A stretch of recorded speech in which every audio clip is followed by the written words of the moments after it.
Welcome to After Dark at the Fix Stops Roundtable, featuring Katrina Ness, Vanessa Collins, and Ted Ings. This episode is brought to you by BG Products, partners beyond products. And now for your hosts, Ted Ings, Vanessa Collins, and Katrina Ness.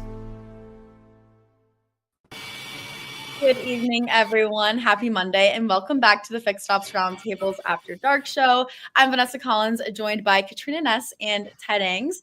And tonight is a very exciting episode as we have all technicians here with us tonight. We have our very great friend at the Roundtable here with us, Marco Zwanenburg, as well as Curtis Gardner, Audi Tech at Audi North Houston, and Lucas Ulloa, technician at Porsche Sacramento. I believe I butchered the last name. Ulloa. There you go. We were trying to perfect it earlier in the green room, and I thought I had it, but I need a little bit more practice, I think. Okay. All right. Well, welcome, everybody. Thank you for being here. Marco, look what you started once again. What can I say, Ted? There's no stopping a technician. And now we have, two more great stars with us. So here we go. Fix Stops Warriors. That's right. That's right. Marco, what do you see happening right now out in the real world in the tech space? Oh God! First of all, there's still the crying shortage of technicians, as we talked about quite often. But I see there's a lot of interactions with social and with technology, such as MPI videos, which we have made a very hot topic nowadays. And the fine gentlemen that I'm on with today, they are absolute stars in this, and I'm really curious to see what they have to say about it. So let's roll this show. Lucas, I think you know this gentleman in the chat, Larry Sherman. Am I correct with that? I don't know. Larry Reuter is my service manager down here, possibly the best service manager I've had in my career. There you go. All right. So, Katrina, looks like we're live tonight. Yep, we're live. The comments are rolling in. Larry's in the chat, as well as Tony Owens. So we have the best, joining us this evening. Yep. Larry Sherman is the parts manager at Jaguar Land Rover Sacramento. So welcome. And Curtis, welcome to you. First time on the After Dark. Absolutely. Thank you so much for having me. Yeah, great to see you. We were talking about your Instagram in the green room. Richard Lupo, good evening. Curtis, you got a pretty sizable following on Instagram from what I hear. Yeah, it's just been going for a few months, and it's slowly building. It's definitely a process. It's a new process for me, so I'm learning every day, and it's pretty exciting. That's awesome. Well, congratulations. Thank you. Sean Kingry's in the chat. He's going to get his wish. So, Sean's been talking about Vanessa for a long time, taking the roundtable to a fifth day, right? Yeah. Yep. So something happened today that we may have to add some content for a fifth day in May. So he is very, very happy tonight, Sean Kingry. So yeah. So Sean, we'll let you open that part of the event. So all right, good. All right. Well, ladies, we had a big segment on tech videos. Jen, good evening from Michigan, and Vanessa and Katrina, maybe you want to have some questions for these gentlemen. Of course. So, Curtis, as you are active on social media already, you recently posted a video saying that a lot of techs, they're not just afraid of the camera, but they're also afraid of how they sound behind it. And confidence on the video is not just about acting perfect. Kind of elaborate and dive into that idea, especially as a technician filming, those videos and those MPI videos as well. Yeah, I think most technicians don't show themselves on the camera. So when you're talking and then you start to hear yourself on the video, or even just hear yourself talking, and there's things that you have to talk about when you're describing it to the customer. I think a lot of people get shy and nervous. They get uncomfortable, and that leads to people not wanting to do the videos, and it reduces their comfortability and confidence with those videos. So I think it's important to practice talking behind the camera, really, and how you can build up your script or build up the things you're saying and build a repetition so it feels more comfortable and genuine coming from you, and you're not just reading like a robot script or something like that. Vanessa, this hashtag here, WWMD, I don't know if you're aware what that stands for, but it stands for a question we ask here very often: what would Marco do? So whenever the roundtable, we have questions. Typically, the panel, somebody will say, "Well, I don't know. Let's ask him. What would you do?" So. That's awesome. That's awesome, Yeah. Curtis. I think Curtis, you brought up a great point about being natural, especially when those videos are going to customers. They want to, hear someone that sounds like they know what they're talking about, and it's not scripted and it's not being read, because that doesn't feel natural, and it's not authentic. Marco, what would you do? Well, what I do is, like, first of all, I think that a very important part of the MPI videos is, whether it's an update video or an inspection video, is that you do show yourself. If there's one thing that we've learned through the whole pandemic, is that people just crave personal attention. They love to see the faces that they're working with, hear the voices, meet the people that they're working with. So instead of just being a voice or being a text coming through or a video, they would love to see who's working on the video on their car, so they can personalize the experience that they're having. So having a personalized experience, knowing who's working on your vehicle, creates a bigger return on what you're trying to sell. And I'm sure that both of my my fellow panelists here agree with me on that one. But it will also definitely create more of a retention for the people, because you have personalized their experience. You have showed them value to what they're paying for. You show them personalization. You show them personal interest in their investment and in their time. Yeah, absolutely. David Lucas in the chat tonight. Good morning. He's in Australia, just so you know. He's a little ahead of us. But David is another one who came on camera in a big way in another part of the world, and has now taken that country by storm. He's got a big presence on LinkedIn and on a couple other platforms. So congratulations, David, to you as well. And Tony Owens is there. Look at that. Mm-hmm. Yeah. Now, Lucas, we've seen your tech videos, or I have at least, on LinkedIn. You are creating them not only, for our platforms, but also, you're creating for your dealership at Porsche Sacramento. So first of all, how has that been going? And how do you feel about kind of becoming the face of the dealership? And, what are some of your top tips for filming the tech videos and with yours being so successful? Thank you. I think that my tech videos have become more of my standard, as I've only been in the industry about 3 years now. And when I started in the industry at the dealership level, videos were standard. They were starting to roll out, and I got comfortable with it very early on in my career, and I thought that was just the standard. So as I have continued to progress and learn, as I have become more and more of going from an apprentice technician to a line technician, I've gotten a lot better with my videos over the course of time. And I think that for new technicians that are struggling with getting in front of the camera, or even just getting behind the camera, is it's confidence. Like Curtis said, it's having a script to stick to, but also at the same time not sounding like a robot. It definitely does help when you have a couple of talking points that you want to hit with every customer. Of course, our measurements, like our tires, our brakes, and even like the overall condition of the undercarriage of the vehicle, are a lot of things that I touch on with every vehicle, because it's something that I believe that every customer deserves to know. And like you said earlier, it is something that they're paying for. They're paying for this experience, and we want to make sure that they're reaping the benefits of what they're paying for. So I try to go over a lot of those, and I try and let a lot of technicians know is that try and go in the same order every time you're doing a video, and hit your main talking points. Make sure you greet the customer, you thank the customer at the very end of your video, because we do want to thank them for bringing their vehicle into service. Out of all the places they could have chosen, they chose the dealership. They chose us. And we have to show them that at the dealership level, we are the best of the best. Here at Porsche Sacramento, we pride ourselves of being the absolute best in the area. We don't want our customers taking their Porsches to these Joe Schmo's auto shops. We want them coming here, because we know that we can provide the best service for them and for their vehicles. So we have to demonstrate to our customers that we can do that to them. And that the MPI videos are definitely a huge important part of that. And it definitely does foster a lot of good customer relationships alongside that. For sure. And your confidence, it shines through, not just in the videos, but also here tonight. So, I mean, are your fellow technicians kind of coming to you for pointers, or are you providing some type of training on these videos?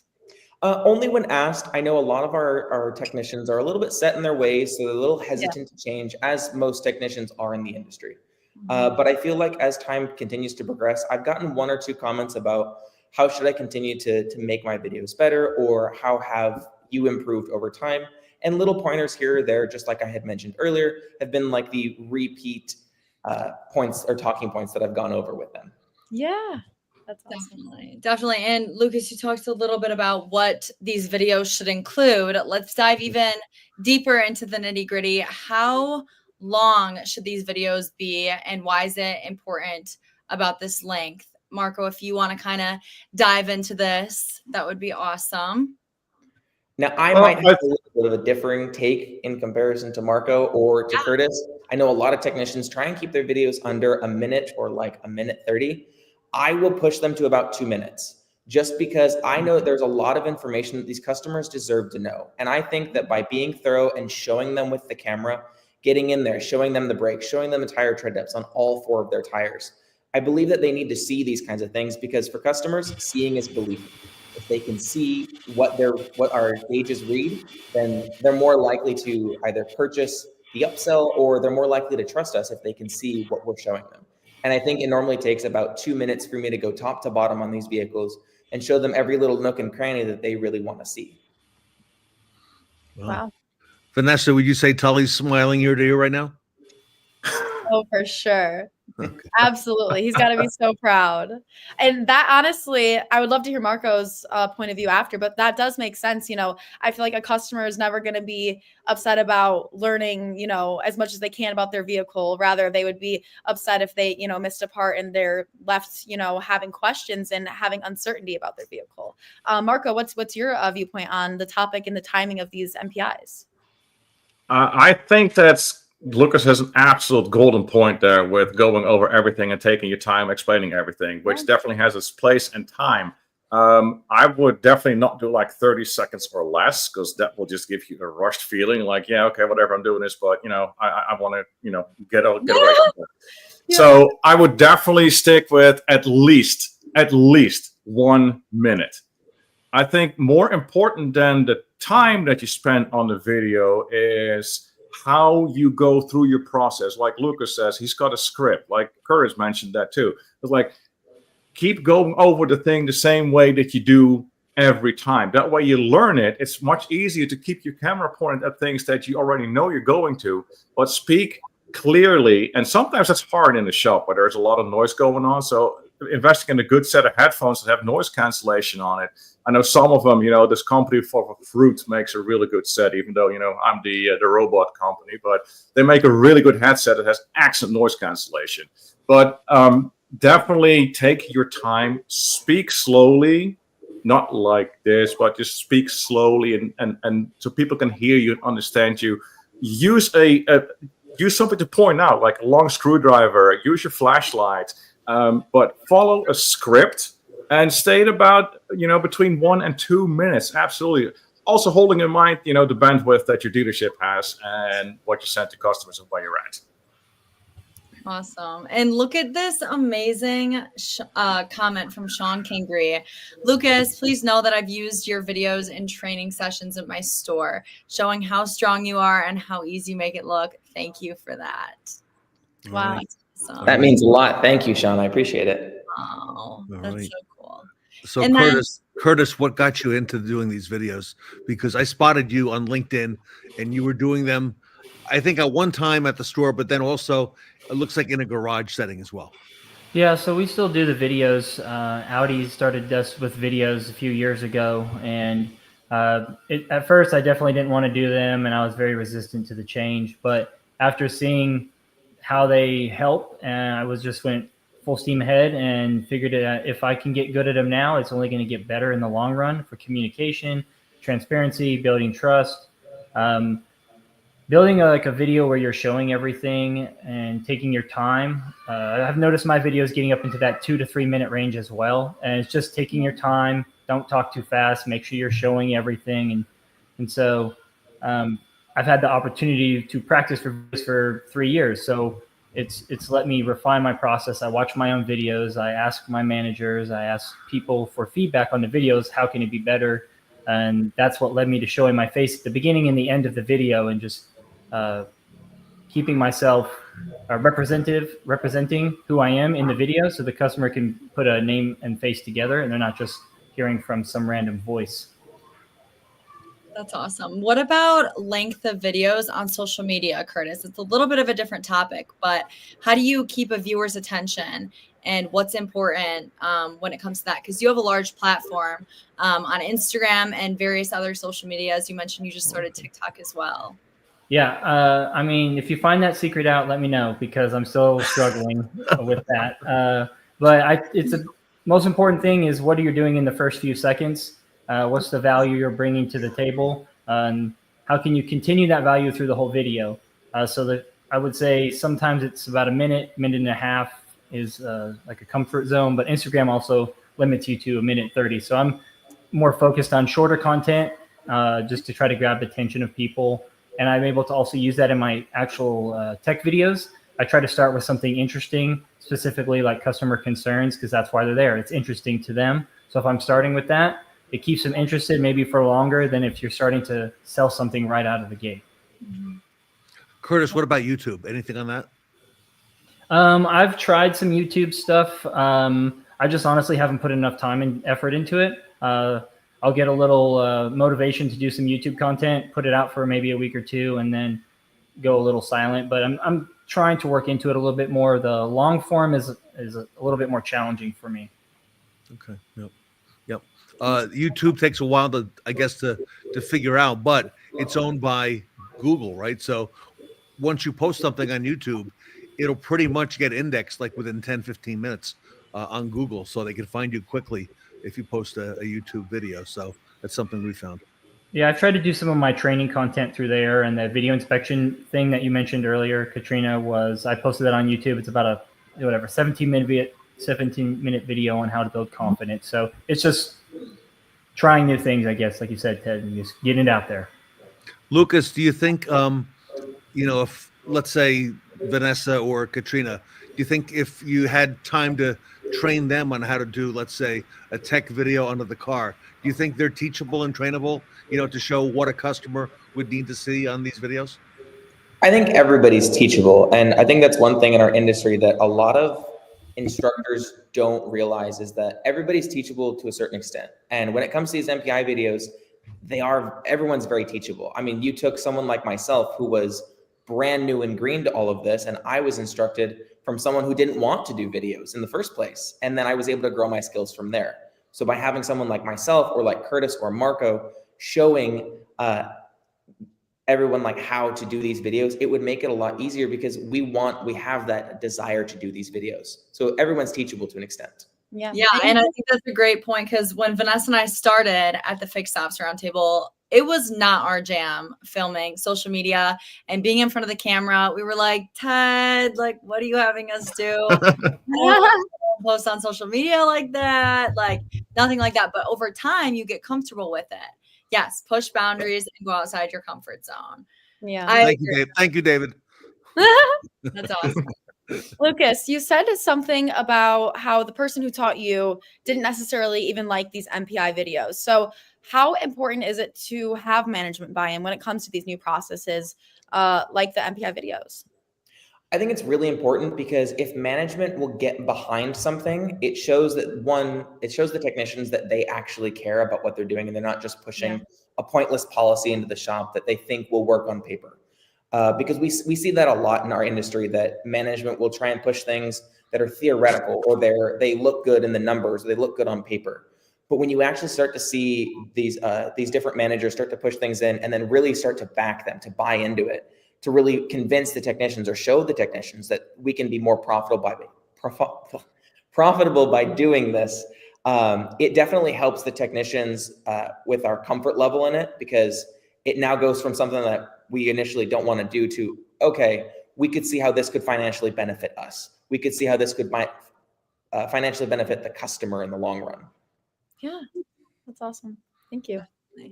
Definitely. And then Marco, in our ever-changing industry, how is this taking it to the next level and, expanding the fixed ops department?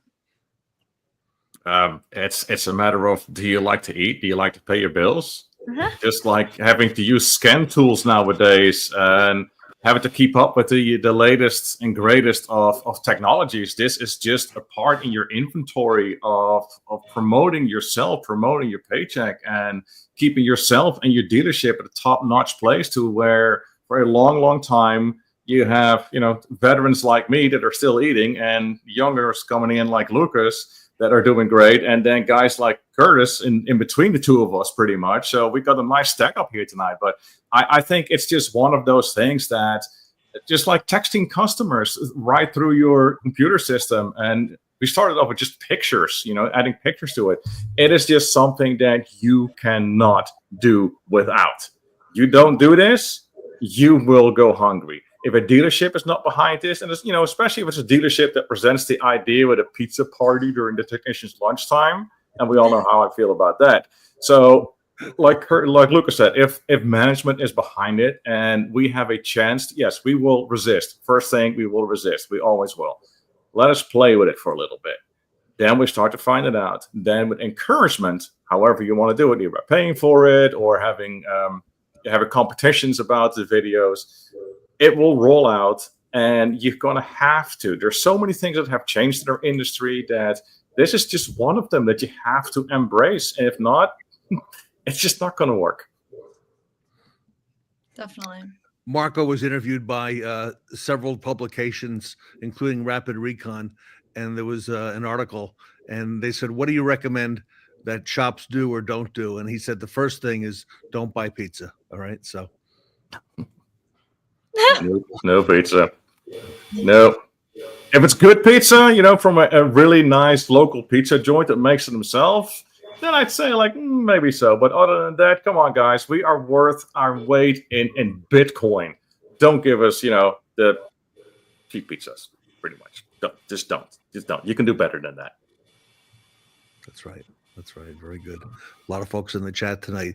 Jim Sabino, do you want to weigh in on this? Are you doing MPIs there at All American Ford in Paramus, New Jersey? I think that you are. Ron, welcome tonight. And yeah, you're exactly right. It makes it personal. It builds trust. I think Curtis used the word transparency as well. So, Marco, it's very refreshing to hear everybody on the panel tonight, talking about this new thing, right? Right. MPIs. There's one thing that we don't talk about when it comes to the MPI videos. If you use your personal device, check with your managers what is the company's policies and procedures when it comes to social media, because some companies are very strict about you having identifiable information on your personal device that you carry out. So that's just a word of warning that I'd like to throw out there. Yep. Very good. Yep. I think something that was also useful for me in getting used to the videos was getting the feedback and the numbers, the percentages of how my approvals went up over the last few years. So 3 years ago, I was getting approval ratings at about 20 to 25%, and now I'm up around 50 to 60% since I've been doing videos. So almost doubled my approval percentage over just doing the video inspections, getting good at them, and explaining everything, nice and slow to the customers. And it's been exciting for me because my paycheck has seen those results as well. And so as a technician, I think that's one way you can is communicate with techs, is show them the numbers, keep them updated, showing that they're doing good or help them improve. Because if they're just doing videos and no one's telling them they're good or bad, they'll never be able to improve.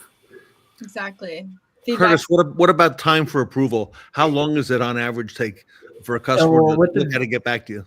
With the videos, it's definitely reduced the approval times. They're seeing about a 15 to 20% reduction in approval times because the customer has that video. They're able to see that information. They're hearing straight from the technician. There's no advisor. The advisor's in contact, but you watch the video first, and then you're already making the decision. You can send that video to your siblings, your spouse, someone else that maybe has a little bit more experience in the space, and they can watch the video and help you make a decision, or the facts are there right in front of you. You can't argue with a leak or whatever component you're seeing, and that just speeds up the yeses and nos. Right. Curtis, tell us your perspective on how these videos are changing the industry and also social media. How's that changing the industry? I mean, it's definitely changing it for the better. Like I mentioned, the transparency and trust, and giving dealerships, and not just dealerships but shops, a little bit better reputation. That some of the things we're talking about and showing are, you can see them right for yourself. There's no, curtains or anything covering up what we're doing or what we're talking about. And as long as the technician is, speaking in a manner that represents them and the dealership, I think it's changing this industry and significantly in the right direction. That's awesome. Very impressive. I like that a whole lot. Lucas, Tully's a big supporter of this as well. Do you get to hear often from management about these videos and going through, what the open percentages are and what the approvals are? Yeah. So one thing that's really nice is that our management here is amazing. I cannot talk good enough about them, that they're great here. They will constantly tell us, hey, your videos are doing well. Our advisors will come out and say, hey, the video you did on this vehicle resonated really well. It sold. And our advisors are pretty good about coming out and telling us these things. Not only that, but the Niello company has something called the Niello Company Network. And it's this TV that we have in the shop. And it displays all of our times, all of like our sold work, our percentage goals, our objective goals, our same day selling rate, our upsell rate. I know Tully was saying that it was about 70% right now. So it displays all of this information to us. Now, do we check it every day? Maybe. Only when it's up. But I'll admit, I don't check it every day. I'm not always focused on the numbers. I try and keep my head down in the engine instead of looking up there. But I will admit, and to second and to kind of echo what Curtis was saying, is that as my technician video quality has improved, my same day selling and my upsell numbers have greatly improved over time. I've seen a drastic impact over the course of just 3 years. And that's not a lot of time comparatively to guys like Curtis and guys like Marco. But in times like that, where I've seen a huge and substantial increase in my same day selling and in my big numbers of stuff that's actually getting sold. Big jobs are getting sold because customers are seeing and believing. That's incredible. And being able to physically see that, on your performance board, that's so important, and not just, applicable to the sales side, but, having that in fixed ops is so important. So I'm happy you mentioned that. Great stuff. Marco, in your years as being a technician, have you seen something like this before? I mean, this thing has really caught on, it seems. Well, it's, technology has gotten so far so quick that, when I started this line of work, the phone was on the wall with a cord. I was syncing carburetors and setting dwell angles. So I went from working on a Flintstone mobile to to Starship Enterprise just in these years.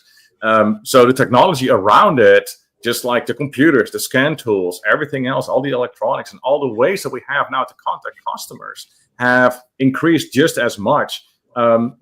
What we had before this was pictures. We could, text a picture to a customer, maybe attach it to an MPI report if you were able to get it off your phone and onto the computer in the correct format, which that by itself, you need to be an IT professional for that.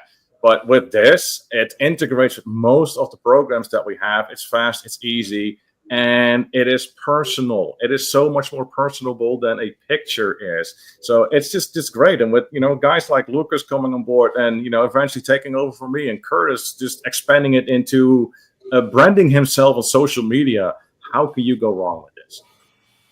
I love it. Agreed. Marco strikes again. Katrina, I hear that Marco might be paying us a visit to New York in early June. Yeah. I think you're on mute too. We're hoping so. That would be absolutely awesome. It would be absolutely. So like I said, Ted, this is going to be the alumni visit here. Back to New York. You have to. You were once there. Yeah. Bring it back. That's right. And then there's something in September, I believe, up north, but we'll talk about that. We have some time, some things in between, events to attend to. Katrina, tell us what's going on in September.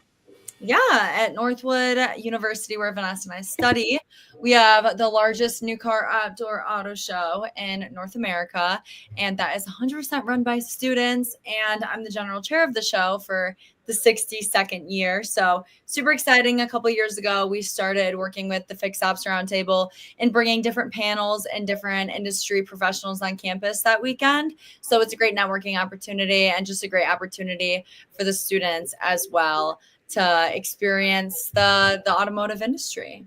So, Katrina, I told LG Bright at Northwood University that this year I think they need to hear from the voice of the technician. All right.